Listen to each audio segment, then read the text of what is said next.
Assalamualaikum warahmatullahi wabarakatuh. Bismillahirrahmanirrahim.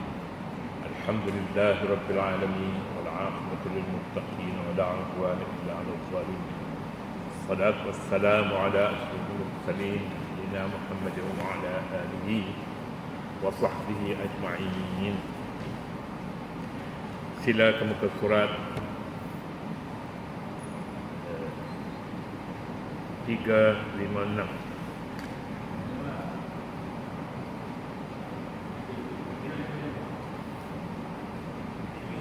Tiga lima lima tu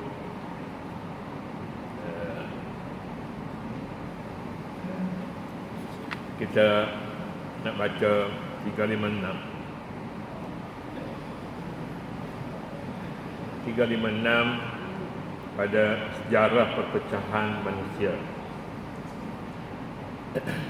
Kalau kita ambil di sana pun tak selesai, yang di sini pun tak selesai. Kita selesai setengah-setengah, yang tak selesai itu, yang panjang tu, kita tidak mempunyai waktu yang cukup. Tak cukup.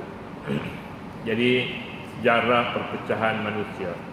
Ayat dahulu, ayat pokok bagi tajuk yang kita nak bicarakan ini bercakap pasal khilaf ataupun ikhtilaf antara satu dengan lain. Asalnya satu umat saja, kemudian berbeza pandangan, pendapat, jadilah manusia bermusuh antara satu agama, satu umat. Itu pokok bicara kita pada pagi ini. Katanya sejarah perpecahan manusia, perbezaan pendapat kerana mencari kebenaran biasa berlaku di kalangan ulama dan bijak pandai umat manusia. Mereka berbeza tetapi tidak bermusuh. Berbeza tetapi tidak bermusuh. Mengapa tidak berbeza? Kerana sukar untuk disatukan pemikiran manusia. Memang Allah jadilah begitu. Jadi manusia ini pada fitrah semula jadinya berbeza. Cara berfikir, cara bertindak, cara bercakap, semuanya berbeza. Jadi ini satu hakikat, satu fitrah yang disedia oleh Allah. Tapi tidak bermusuh. Bermusuh adalah satu kesalahan, bukan fitrah. Asal manusia bersatu. Jadi itulah dia maksudnya, manusia boleh berbeza pendapat tapi tidak bermusuh antara satu dengan lain. Tetapi akhir-akhir ini kita dapati manusia berbeza pendapat dan bermusuh. Berbeza pendapat dan bermusuh. Ini satu hakikat yang tidak boleh diterima oleh fitrah manusia dan oleh agama sendiri. Al-Quran tidak menolak perbezaan ini, tetapi menolak perbezaan yang membawa erti yang membawa arti pencerobohan. Ya, pencerobohan kerana hasad dengki dan niat jahat dan jahat hati. Firman Allah, وَمَا اخْتَلَفَ فِيهِ إِلَّا الَّذِينَ أُوتُوهُ مِنْ بَعْدِ مَا جَاءَتْهُمُ الْبَيِّنَاتُ بَغْيًا بَيْنَهُمْ. Tidaklah berselisih tentang kitab itu, melainkan orang yang telah didatangkan kepada mereka kitab itu setelah sampai kepada mereka keterangan-keterangan yang nyata kerana hasad dengki sesama mereka sendiri. Sesama mereka itu sesama manusia. Dulu tidak ada perbezaan pendapat, tidak ada perbezaan dengan arti bermusuh, tidak ada hasad dengki antara satu dengan lain. Maka senang saja diselesaikan di antara satu dengan lain, untuk disatukan pemikiran, satukan matlamat, itu boleh dicari jalannya. Tapi apabila perselisihan itu disokong oleh hasad dengki antara satu dengan lain dan niat jahat terhadap orang yang berbeza pendapat dengan mereka, maka inilah yang mengakibatkan kelemahan yang berlaku dalam umat ini, umat Nabi Muhammad SAW. Umat Islam yang telah berusia lebih daripada 1400 tahun ini telah banyak mengalami fitnah perpecahan selepas wafatan Rasulullah SAW. Fitnah perpecahan yang pertama yang menggegarkan masyarakat Islam ialah fitnah politik atau perebutan kuasa. Kemudian berlaku pula fitnah akidah dan fitnah mazhab. Fitnah mazhab, sekarang ini fitnah mazhab macam mana? Mazhab kononnya mazhab ini mazhab tak boleh dipakai. Mazhab ini walaupun dia mendakwa Quran dan hadis juga dia pakai, tak boleh. Sebab mereka berbeza perasaan, ta'assub pada mazhab masing-masing. Sedangkan ta'assub pada mazhab itu tidak harus wujud selama mana pengasas mazhab itu meletakkan dasar mereka ialah Al-Quran dan hadis sebagai sumber hukum. Tetapi perbezaan disebabkan banyaknya fikiran yang boleh membezakan antara satu dengan lain, dan tidak ada dalil yang khusus yang menentukan bahawa satu pihak lebih betul daripada pihak yang lain. Tidak ada, kecuali apabila disokong oleh nafsu dan ta'assub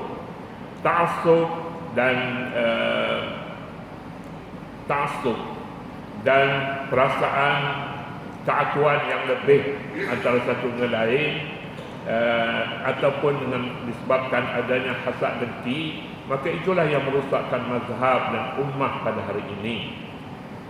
Ummah termasuklah apa yang disebutnya mempolitikkan agama ataupun mengagamakan politik. Sama saja mengagamakan politik. Jadi yang tidak serasi dengan politik mereka itu bukan agama umpamanya. Susahlah kalau macam tu dia jadi satu malapetaka yang perlu dibetulkan dengan musyawarah antara satu dengan lain. Barangkali begitu pada saya lah.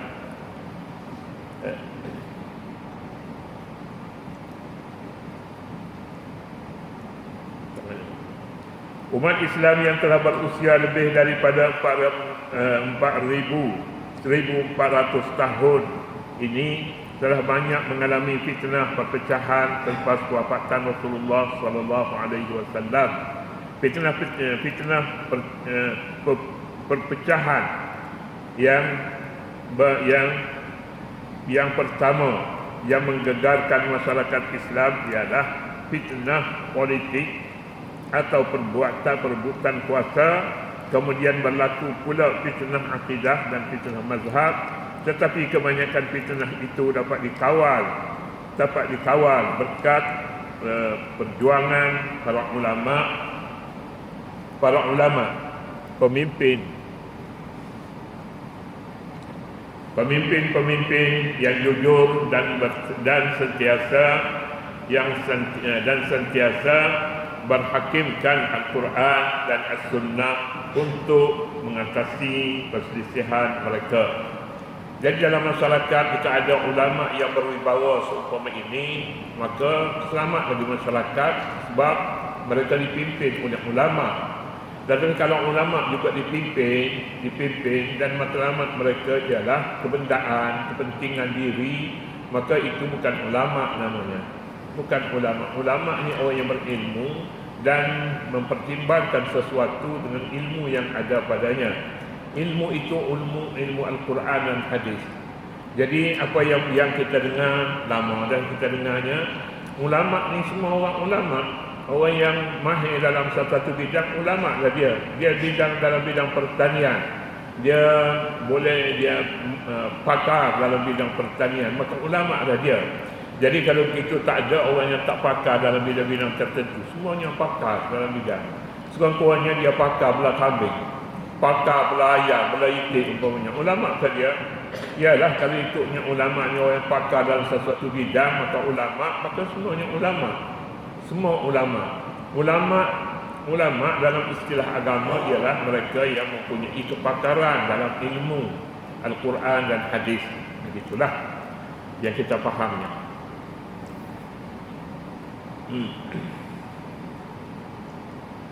Masyarakat manusia di bumi telah melalui beberapa peringkat perkembangan usia dalam perjalanan mereka bersama pimpinan para nabi. Sudah lama masanya. Zaman Nabi memimpin umatnya, maka walaupun pimpinan itu daripada jahiliyah masuk dalam Islam, kemudian beriman, kemudian hinggalah Rasulullah SAW wafat, dia tinggal umatnya sebagai orang-orang yang menerima pusaka ilmu dan amalan Nabi SAW. Dalam satu kajian menyatakan bahawa selepas Nabi wafat, Nabi tinggal para sahabat yang dikira, yang dianggap sebaik-baik qurun, sebaik-baik abad. Khairul quruni qarni, thumma alladhina yalunahum, thumma alladhina yalunahum.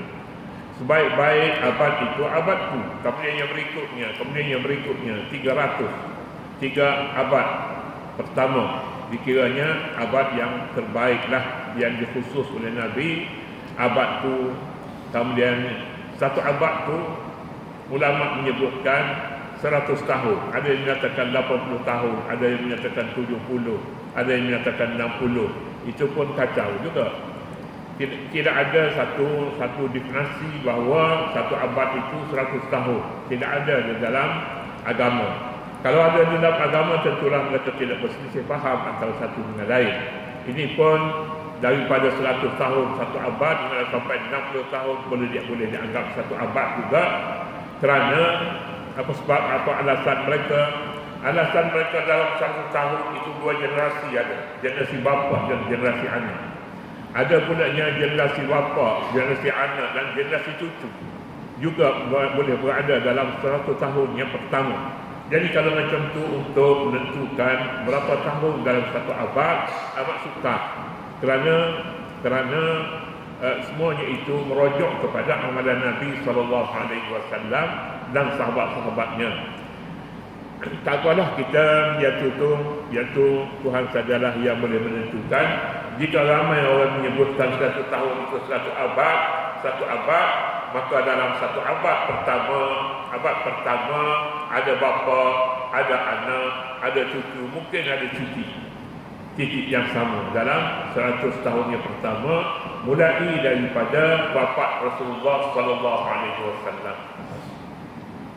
Kemudian peringkat pertama bermula dari kehidupan generasi manusia di bumi ini.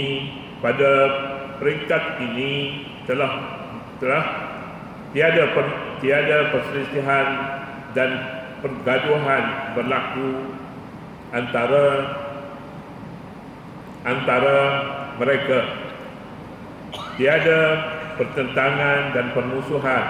Semuanya tiada pertentangan dan permusuhan. Semuanya beribadah kepada Allah mengikut fitrah suci yang dicipta oleh Allah bagi setiap manusia. Ini dia peringkat pertama. Peringkat pertama ini semua orang beribadat kepada Allah mengikut fitrah. Buku tidak ada, kitab belum ada daripada ketika itu, undang-undang belum ada. Jadi kalau begitu, bagaimana nak kira orang manusia ini bermuafakat ataupun tidak bermuafakat? Tengok, semuanya beribadat kepada Allah yang Maha Esa, maka bermakna mereka bersatu. Mereka bersatu pada kepercayaan mereka kepada Allah Subhanahu wa taala menurut fitrah masing-masing. Jadi tidak timbul masalah. Tak timbul masalah kalau generasi pertama itu berlaku pembunuhan. Tapi masih Islam, masih beribadat mereka menurut fitrah semula jadi. Semula jadi bagi manusia ini mahu beribadat kepada pihak yang mempunyai kuasa, yang mempunyai kuasa buruk mereka ialah Allah Subhanahu wa taala. Jadi dikira mereka walaupun Qabil dan Habil ini bermusuh antara satu dengan lain hingga berlaku peperangan antara dua beradik, maka dikira permusuhan mereka itu bukan dianggap perpecahan yang melibatkan agama juga berbeza antara satu dengan lain, tidak. Kemudian seterusnya, peringkat kedua, iaitu peringkat kehidupan manusia mula membentuk masyarakat. Pembentukan ini adalah sesuatu yang pasti berlaku bagi menuju sebuah kehidupan yang lebih sempurna sesuai dengan makhluk manusia yang diberi tanggungjawab memakmurkan bumi ini. Ini peringkat yang kedua. Peringkat ini peringkat mula membentuk masyarakat. Bila masyarakat nak dibentuk, apa asasnya? Asasnya masing-masing kecenderungan. Banyak jawatan kosong pada ketika itu. Jawatan kosong. Pada ketika mana? Pada peringkat yang pertama, peringkat anak-anak Adam. Jadi masing-masing mempunyai kecenderungan. Jadi kecenderungan inilah yang membentukkan masyarakat yang berbeza antara satu dengan lain. Tetapi dalam perkara agama, mereka tidak menjadikan satu asal untuk membentukkan masyarakat. Tidak. Jadi dengan itu dianggap bahawa mereka tidak istilah antara satu dengan lain. Satu perkara yang barangkali kita mesti betulkan istilah kita, khilaf lain, ikhtilaf lain. Ikhtilaf besar perbezaan. Khilaf dalam perkara kecil saja. Jangan pula perkara kecil itu dibesar-besarkan, perkara besar dijadikan kecil. Misalnya lah, kalau di dalam agama, kita lihat dalam kitab-kitab fiqh menyebutkan khilaf dan ikhtilaf. Khilaf misalnya perbezaan qunut. Setengah mazhab kata sunat baca qunut, tak baca qunut kena sujud sahwi. Sujud sahwi, tak baca qunut, sama ada dengan sengaja ataupun lupa. Kemudian yang satu lagi ikhtilaf ini lebih besar ruangnya. Ruang lingkupnya lebih besar. Perbezaan melibatkan sah dan tidak sah salat. Sah dan tidak sah salat. Jadi kalau begitu ikhtilaf ini kita katanya permusuhan antara satu dengan lain. Mengapa tidak bermusuh? Kalau orang semayang cukup rokok, sujud bacaan pun betul, elok. Tiba-tibanya ada satu mazhab menyatakan batal semayang hanya disebabkan tidak baca surah, hanya disebabkan oleh qunut umpamanya, maka ini satu perkara yang kecil tapi dianggap besar. Kalau kita anggap ikhtilaf, maka kita ramailah musuhnya. Kalau khilaf ini, maka khilaf dia tidak menjadi satu perkara yang berat dalam masyarakat. Kita sebut khilaf dalam kitabnya pada perkara-perkara makanan dan minuman. Mazhab Imam Abu Hanifah menyatakan nabis ni diterjemah oleh setengah orangnya sebagai Arab. Nabis iaitulah bahan makanan yang memabukkan, minuman yang memabukkan, tapi diciptakan daripada inang, anggur, perahan anggur diperah. Kemudiannya apabila sampai waktunya yang tertentu, dia boleh memabuk. Tetapi bahan itu inang, buah anggur, tak ada yang lain, maka haram ke? Imam Abu Hanifah kata itu bukan haram anggur, tetapi bahan arak, iaitulah tamar dan ada lagi lah gabungan-gabungan yang lain yang diperang dalam tempayan-tempayan yang tertentu, kemudian diusahakan pula oleh tangan manusia supaya dia jadi lebih sedap lagi, lebih banyak mabuk, maka itu haram kata Imam Abu Hanifah.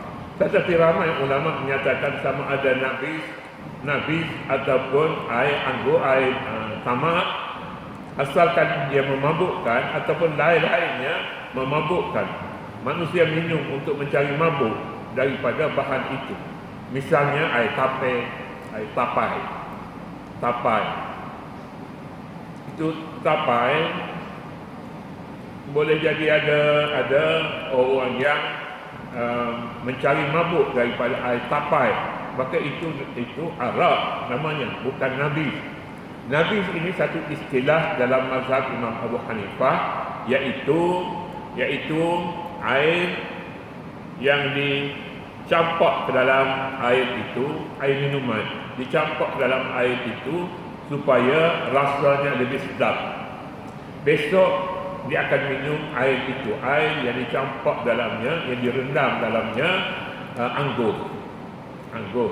Imam Abu Hanifah kata itu nabis, itu tidak haram, boleh dimakan, boleh diminum. Samalah juga hari ini setengah arak yang kita sebut arak itu diprosesnya dikilang, dia tidak tak mabuk. Misalnya seperti kasbot, ini pun sebahagian daripada orang Arab, mereka jual dekat dengan Masjid Haram. Dekat Masjid Haram tu boleh dapati, tapi kita katanya itu haram lah. Pasal apa? Pasalnya arak dan memabukkan. Bukan hanya setakat itu, mana-mana bahan yang dimasukkan tak sampai 3% arak dalamnya, maka itu hukumnya lain. Perbezaan ini khilaf. Jadi yang khilaf ini kalau kita bersusahkan, maka kita katanya ikhtilaf tentang arak, ikhtilaf tentang nabis. Bukan khilaf tentang arak, khilaf tentang nabis. Arak yang sedikit tidak mengapa, yang banyak memabukkan, maka haram. Arak banyak tapi tidak memabukkan, juga haram. Pasal nama arak, dan arak itu najis walaupun dia tidak memabukkan, kerana bahan-bahan yang dimasukkan ke dalamnya tak sampai kepada tahap yang boleh memabukkan, ataupun kerana kebiasaan, ataupun kerana lain sebab. Jadi khilaf ini tidak habis-habis sampai kepada hari ini pun kita dapati ulama berbeza tentang ta'rif nabis, bukan ta'rif arak. Karena kalau ta'rif arak itu kullu muskirin khamrun, setiap benda yang memabuk itu arak. Tetapi anggur, nabis tidak semestinya mabuk, tidak semestinya. Bahan itu bukan bahan yang memabukkan. Kalau bahan itu dikira yang memabukkan, kalau itu memabukkan, maka banyak bahan yang biasa dimakan oleh orang Islam pun bahan itu mabuk, tetapi tak ada siapa pun yang mengatakan haram. Misalnya kita ambil buah Jirin ini kalau dimasak, direbus dengan cara yang baik, ia boleh dimakan dengan baik, tak memabukkan. Tetapi jika dimasakkan ini tidak cukup alat-alat dan peraturan kaedahnya, maka dia memabukkan. Haramkah dimakan? Tak ada siapa yang menyatakan haram yang makan jirin. Kalau makruh itu ada sebabnya baunya, bukan kerana bahan. Baunya yang memabukkan, yang tidak enak. Jadi pengharaman itu kalau kerana mabuk maka dia tidak mabuk.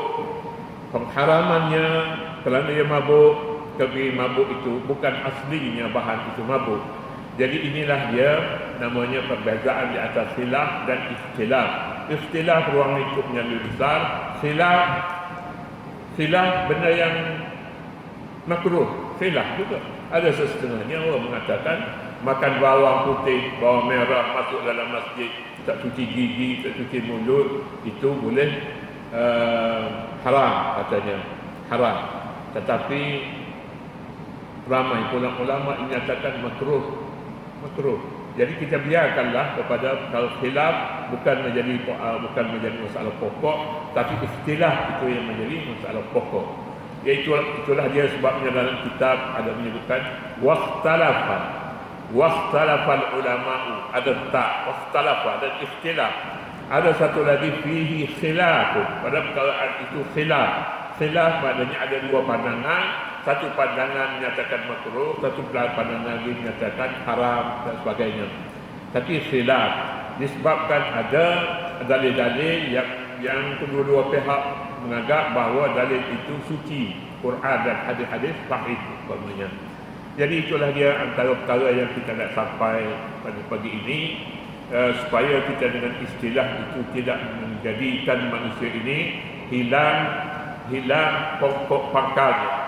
Bila hilang pokok pangkal, maka manusia menjadi lemah, keadaannya suka bermusuh antara satu dengan lain, kenduri kenara, mereka lupakan orang yang kawan sebelum ini tapi menjadi musuh selepas itu. Kemudian kita pergi pulanya kepada peringkat ketiga. Saya rasanya nak terus dulu pada pagi ini. Itu pun belum selesai. Mudah-mudahan besok kita akan sambung sikit lagi, kerana soal khilaf dan tidak khilaf ini besar kesannya kepada masyarakat kita sendiri. Allah Subhanahu wa taala a'lam. A'udzubillahi minasyaitonir rajim. Bismillahirrahmanirrahim. Allahumma arinal haqqa haqqan warzuqna ittiba'ahu wa arinal batila batilan warzuqna ijtinabah. Rabbana 'alaika tawakkalna wa ilayka anabna wa ilaykal masir. Wa sallallahu 'ala nabiyyina wa 'ala alihi wa sahbihi wa sallam. Walhamdulillahi rabbil alamin.